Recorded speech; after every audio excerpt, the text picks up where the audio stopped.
इस मूवी का नाम है ब्रेड 2018। फिल्म की शुरुआत दो लड़कियों को दिखाने से होती है जो एक कमरे में बैठकर नशे वाली पैकेट्स गिन रही थी और ये हिसाब किताब कर रही होती है कि इनके कितने पैसे बनेंगे, क्योंकि वो दोनों एक काफी बड़े ड्रग माफिया के लिए काम करती है। उनमें से एक का नाम टिल्डा था। उन दोनों की दोस्ती काफी गहरी थी। अपना काम करने के बाद ये लेट गई थी आराम करने के लिए, फिर तस्वीरें बनाने लगती है। पर तभी इनके दरवाजे पर दस्तक होती है क्योंकि पुलिस आ गई थी, जिस वजह से दोनों काफी घबरा गई थी। बचने के लिए खिड़की से बाहर आती है और फिर यहाँ से भाग जाती है। अगली सुबह शहर छोड़ने के लिए वो ट्रेन में बैठ जाती है ताकि पुलिस उन्हें ढूंढकर गिरफ्तार न कर ले, क्योंकि नशा बेचने की वजह से उनका नाम क्रिमिनल्स इन्हें मुजरिमों की लिस्ट में टॉप पर सबसे ऊपर आ गया था। ट्रेन में ही टिल्डा की दोस्त वॉशरूम में जाती है और अपने बॉस को कॉल करके बताती है कि कल रात जब हम काम कर रही थी तो हम पर पुलिस का हमला हो गया, हमें भागना पड़ा और सारा माल वही रह गया जो तकरीबन $80,000 के आसपास का था। वो बात कर ही रही थी कि तभी बाहर से कोई दरवाजा जोर जोर से पीटने लगता है। दरवाजा खोलने पर वहाँ ट्रेन कंडक्टर था जो उससे टिकट मांगता है, पर क्योंकि जल्दी जल्दी उन्होंने ट्रेन पकड़ी थी तो टिकट उसके पास नहीं थी, जिस वजह से वो कंडक्टर को अंदर खींचकर उसका मुंह बंद कर देती है। ट्रेन से उतरने के बाद जब वो सड़क पर से गुजर रही थी तो सामने बैठा भिखारी उन्हें गालियां देकर कहता है कि ये दोनों तो पागल और डायने हैं। दोनों को गुस्सा आता है पर वो सोच में पड़ जाती है कि भला ये हमें ऐसा क्यों कह रहा है। फिर तभी उनके पास बॉस की कॉल आती है जो कहता है कि तुम्हारे पास अब 48 घंटों का टाइम है मेरे पैसे वापस लौटाने के लिए। जो नशा वो उस कमरे में ही छोड़ आई थी, जिसके पैसे $80,000 अभी भी देने होंगे, जिसके लिए वो अपनी बचपन की दोस्त एफनी के घर जा रही थी जो काफी अमीर थी। काफी बड़ी हवेली में वो अकेली ही रहती थी। इनकी दोस्ती उसके साथ भी बहुत अच्छी थी, जिसका सबूत हमें यहाँ उनकी बचपन की कहानी दिखाकर बताया जाता है। वो तीनों जब छोटी थी तो काफी सारी गेम्स खेला करती थी, एक दूसरे के साथ बहुत खुश होती थी और उन्हीं में से एक गेम जो उन सबकी पसंदीदा थी उसका नाम डॉक्टर था। जिस गेम को खेलने के लिए 3 असूल थे। पहला कि हर कोई उस गेम को पूरी दिलचस्पी के साथ खेलेगा, इन्हें गेम में खो जाएगा। दूसरा असूल, इन तीनों के अलावा बाहर का कोई भी इंसान गेम में नहीं खेल सकता। और आखिरी असूल, कोई भी गेम को बीच में नहीं छोड़ेगा। जो जाहिर है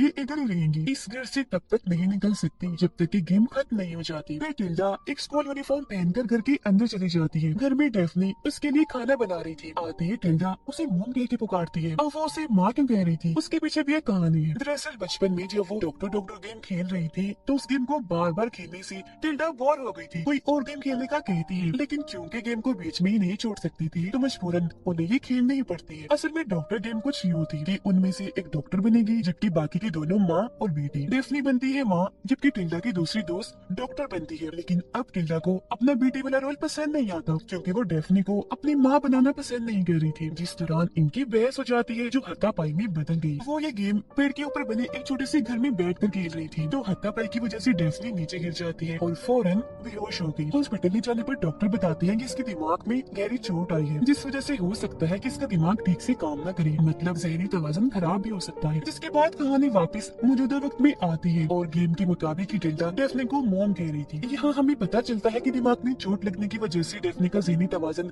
सच में काफी खराब हो गया है, क्योंकि अब वो इस बचपन की गेम को सच मानने लगी थी। यही वजह है कि वो टिल्डा को अपनी बेटी मानती है, उसके लिए खाना बनाती है। अब हालांकि वो काफी अरसे के बाद मिली थी, फिर डेफनी को लगता है कि वो अभी स्कूल जाके आई है। डेफनी की माँ होने के असूल काफी सख्त थे। वो जैसे ही टिल्डा के बड़े बड़े नाखून देखती है तो गुस्से में उसका हाथ पकड़ लेती है और बोलती है कितने गंदे नाखून है, काटो इन्हें फौरन। पर जब टिल्डा नहीं काटती तो वो खुद ही कैंची लेकर काटने लगती है। लेकिन ठीक इसी वक्त कोई दरवाजे की बेल बजा देता है जो इनकी दोस्त थी जो डॉक्टर का रोल कर रही थी। अब भी वो एक डॉक्टर बनती है, उनके घर में आती है। डेफनी यहाँ उसे बताती है कि मेरी बेटे को बहुत खांसी हो रही है, डॉक्टर साहिबा जरा देखिएगा क्यों खांसी ठीक नहीं हो रही। जिस पर डॉक्टर उसका चेकअप करती है और इलाज करते हुए उसके घुटने पर एक हथौड़ी मारती है जिससे उसे काफी दर्द हुई। वो जोर से चिल्लाती है। अब टिल्डा और उसके दोस्त ये अजीब हरकतें इस वजह से कर रही थी, मतलब गेम खेलने पर मजबूर वो इसलिए थी क्योंकि इसके पीछे वजह थी। असल में डेफनी के घर में एक ऐसी खुफिया तिजोरी है जिसके अंदर बहुत सारे पैसे हैं, तकरीबन लाखों डॉलर्स। पर क्योंकि डेफनी का ज़हनी तवाज़ुन तो ठीक नहीं है तो पैसों की उसे कदर नहीं है, नहीं जरूरत। और क्योंकि टिल्डा और उसकी दोस्त को अगले 48 घंटों में $80,000 का इंतजाम करना था, इसीलिए दोनों यहाँ उस तिजोरी से पैसे लौटने के इरादे से आई थी। उसके साथ गेम खेलकर बेटी और डॉक्टर का रोल करेंगे ताकि डेफनी को शक न हो, ताकि थोड़ी वक्त और यहाँ रुक के अपना मिशन पूरा कर ले, चोरी करके भाग जाए।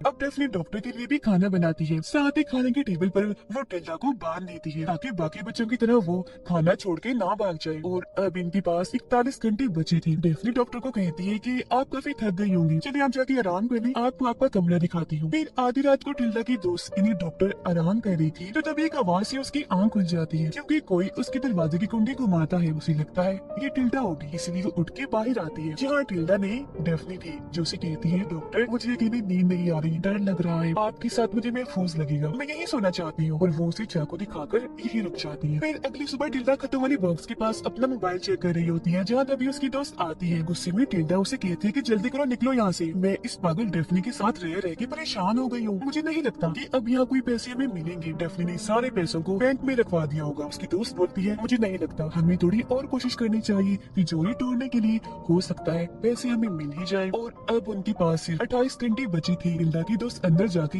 तिजोरी तोड़ने लगती है, जिस बीच एक अलमारी से बाहर आकर डेफनी उस पर हमला कर देती है और फिर हाथ पर भी काट लेती है, जिससे वो काफी डर गई थी। फौरन वहाँ से भागकर गाड़ी की चाबियां लेती है और घर से बाहर आ जाती है। वहाँ टिल्डा थी जिससे वो कहती है कि डेफनी ने पागलपन की हद ही पार कर दी है, चलो यहाँ से। इससे पहले वो यहाँ से जाते यहाँ डंडा लेकर डेफनी आ जाती है, दोनों के सिरों पर जोर जोर से मारकर बेहोश कर देती है। अब हम एक डिटेक्टिव पुलिस ऑफिसर को देखते हैं जो तैयार होकर घर से निकलता है, गाड़ी में बैठकर अपने काम पर निकल जाता है। उसे टिल्डा और उसके दोस्त के नशे वाले केस पर छानबीन करने का काम मिलता है। उधर डेफनी ने टिल्डा और उसके दोस्त को बांध दिया था, रस्सियों के जरिए नहीं बल्कि ब्लेड्स इन्हीं बालों वाली चोटियों से, हाथ भी मुंह भी जिस्म भी सब उन्हें से बांधा हुआ था। डेफनी पूरी तरह पागल होकर उन दोनों से बात कर रही थी। ठीक इसी वक्त दरवाजे पर कोई आता है। डेफनी जाके चेक करती है तो वहाँ डिटेक्टिव था। वो उसे बताता है कि आपके पड़ोसियों ने शिकायत की है कि आधी रात को आपके घर से किसी लड़की के चिल्लाने की आवाज आती है। इसमें डेफनी कहती है मैं इस पूरे घर में अकेली रहती हूँ, शायद एक दो बार डर की वजह से मार दी होगी चीख मैंने। वो फिर अंदर आता है छानबीन करने के लिए, घर का सामान चेक करने लगता है जहाँ उसे इन तीनों की बचपन की तस्वीर मिलती है। जो देखकर डिटेक्टिव उससे पूछता है कि मैं इन दोनों लड़कियों को जानता हूँ, क्या तुम बता सकती हो कि इस वक्त ये दोनों कहाँ होंगी? डेफनी जवाब देती है जी नहीं, मुझे इन दोनों के बारे में कुछ नहीं पता। अब डिटेक्टिव इन तीनों को इसलिए जानता था क्योंकि बचपन में जब डेफनी गिरी थी तो उस हादसे में डिटेक्टिव ने पूछताछ की थी। वो उनके गहरी दोस्ती के बारे में भी जानता था, इसीलिए वो दोबारा पूछता है कि ठीक से याद करके बताएं वो कहाँ मिल सकती है, क्योंकि उसे शक था कि हो ना हो वो दोनों लड़कियां इसी घर में ही है। जिस बात से डेफनी को गुस्सा आ गया था और वो अपने मुंह से ये निकाल देती है कि वो दोनों गायब है, जिससे डिटेक्टिव का शक यकीन में बदल जाता है कि वो इधर ही है। ठीक इसी वक्त अचानक ऊपर से आवाज आती है, तब वो चेक करने ऊपर जाने लगता है, लेकिन डेफनी उसे रोक देती है, कहती है कि आप मेरे घर की तलाशी नहीं ले सकते ऐसे, पहले अपना लाइसेंस दिखाएं। लेकिन फिलहाल क्योंकि उसके पास लाइसेंस नहीं था तो वहाँ से जाने लगता है, पर जाते जाते वो कहते हैं कि अगर वो दोनों लड़कियाँ इस घर में है तो मैं लाइसेंस के साथ वापस जरूर आऊंगा, क्योंकि वो सच में गायब है और उनका नाम क्रिमिनल्स वाली लिस्ट में टॉप पर है। ये सुनकर डेफनी ऊपर जाती है और घर के सभी दरवाजों को मजबूती से बंद करने लगती है ताकि दोनों को पुलिस से बचा सके। अब उन दोनों ने खुद को आजाद कर लिया था, इसलिए एक बार फिर तिजोरी ढूंढने लगती है, जिसके बाद डेफनी टेबल पर खाना लगाती है। वो टिल्डा के दोस्त को कहती है मैं जानती हूँ तुम किस मकसद के लिए यहाँ आई हो, जो काम तुम करना चाहती हो उसके लिए कुछ पहेलियाँ, कुछ छुपे हुए कोड्स हैं जिन्हें जहन में रख के तुम्हें इस हवेली में आगे बढ़ना होगा। एक जगह ऐसी है जहाँ मेरी डॉल्स पड़ी है, फिर आगे बढ़ के एक शीशा तुम्हें दिखेगा जो तुमसे कुछ बोल रहा होगा क्योंकि उसके ऊपर कुछ लिखा हुआ होगा, और जब तुम उस कीमती चीज नंबरों को तोड़ोगी तो कब्र फौरन खुल जाएगी और तुम्हारा मकसद पूरा हो जाएगा, तुम वो हासिल कर लोगी। अब टिल्डा की दोस्त को कुछ समझ नहीं आती कि वो क्या क्या बोले जा रही है। तब टिल्डा अपने दोस्त को साइड में ले जाके बोलती है कि ये एक पहेली है, जिससे इशारों में वो समझा रही है जो तिजोरी तक पहुँचने का रास्ता है। नंबर्स वो तिजोरी के कोड्स को कह रही है और कब्र तिजोरी को, तो अब जल्दी से तिजोरी ढूंढने में लग जाओ। अब वो पहली पहेली इन्हीं डॉल्स वाली बात को जहन में रख के आगे बढ़ती है। डॉल्स की मूर्ति के नीचे उसे एक कोड मिलता है जिसका इशारा हॉल में जाने की तरफ था। वो भागकर अब जैसे हॉल में आती है तो उसे वहाँ शीशे पर एक और कोड मिलता है। शीशा वो जैसे ही हटाती है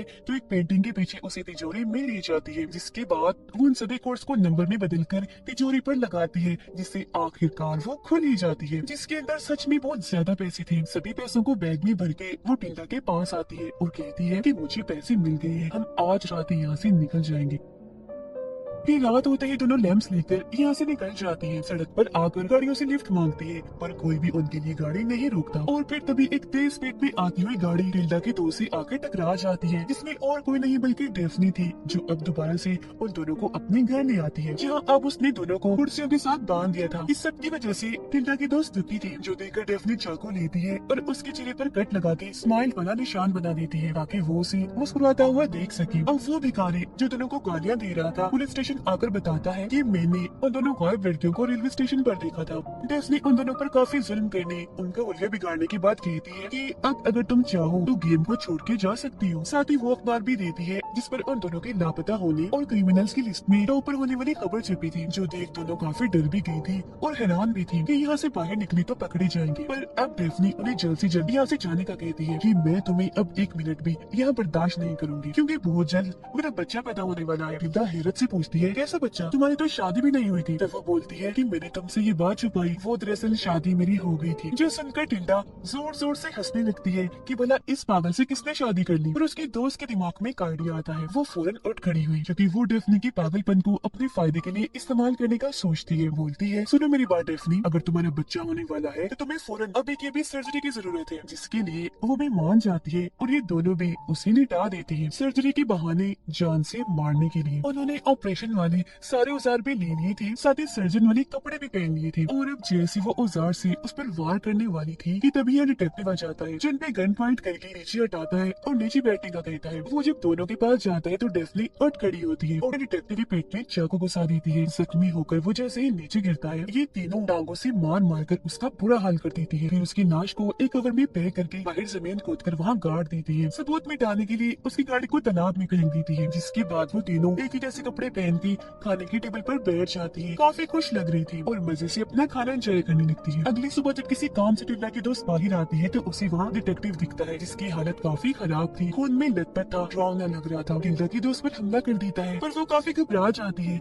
ये सोचकर कि हमने तो उसे जमीन में गाड़ दिया था, तो फिर ये बाहर कैसे आया। फिर तभी इधर टिल्डा और डेफनी भी आ जाती है, जो उसे अंदर आने का कहती है। अब टिल्डा की दोस्त को खतों वाले बॉक्स से एक छन्ना मिलता है, जिसे उन्होंने डिटेक्टिव की लाश के साथ ही दफन कर दिया था। ये देखकर वो कब्र खोदती है, पर उसे वहाँ डिटेक्टिव की लाश नहीं मिलती, जो देख वो काफी डर भी गई थी और परेशान हो गई थी। फौरन हवेली के अंदर आती है, बेड के नीचे से उसे काफी पुरानी डायरी मिलती है, जिसके अंदर उनके नशे वाले केस और डिटेक्टिव की मौत के बारे में पहले से ही लिखा हुआ था, जो देखकर उसकी होश उड़ जाती है। तभी इधर डेफनी आती है, जो उसे बता रही थी कि यहाँ जो कुछ भी हो रहा है वो सब इस डायरी में बहुत पहले का ही लिखा हुआ है। टिल्डा की दोस्त को अभी भी समझ नहीं आती कि आखिर यहाँ चल क्या रहा है। जब डेफनी उसे अपना बाजू देखने को कहती है और जब वो अपने बाजू को चेक करती है तो उस पर बहुत सारे किसी के काटने के निशान थे। तब डेफनी बताती है कि तुम्हारी बाजू पर जितने भी निशान है, इतनी ही बार तुम यहाँ पर आए हो, जिससे यहाँ ये खुलासा होता है कि सिर्फ डेफनी ही नहीं बल्कि टिल्डा और उसकी दोस्त का भी ज़हनी तवाज़ुन खराब है। इतना खराब कि उन्हें पागल कह सकती है। और शुरू से अब तक जो कुछ भी हुआ है सब एक गेम का हिस्सा है, जो गेम सालों से इस हवेली में चलती आ रही है। तिजोरी ढूंढते हुए डेफनी ने टिल्डा की दोस्त के हाथ पर जो काटा था वो उसका पहला राउंड था और इसी तरह फिर बार बार गेम उसी राउंड की तरह ही चलती रही। जब भी तो उसके हाथ पर इतने सारे काटने के निशान थे और टिल्डा की दोस्त को कब्र खोदने पर डिटेक्टिव की लाश इसीलिए नहीं मिली क्योंकि हकीकत में कोई डिटेक्टिव था ही नहीं। वो तो बस तीनों लड़कियों के दिमाग में बनाया गया उनकी गेम का एक कैरेक्टर है। उसकी तरह ही ना कोई डिटेक्टिव की गाड़ी थी, ना ट्रेन थी, ना बेकारी हवेली तिजोरी,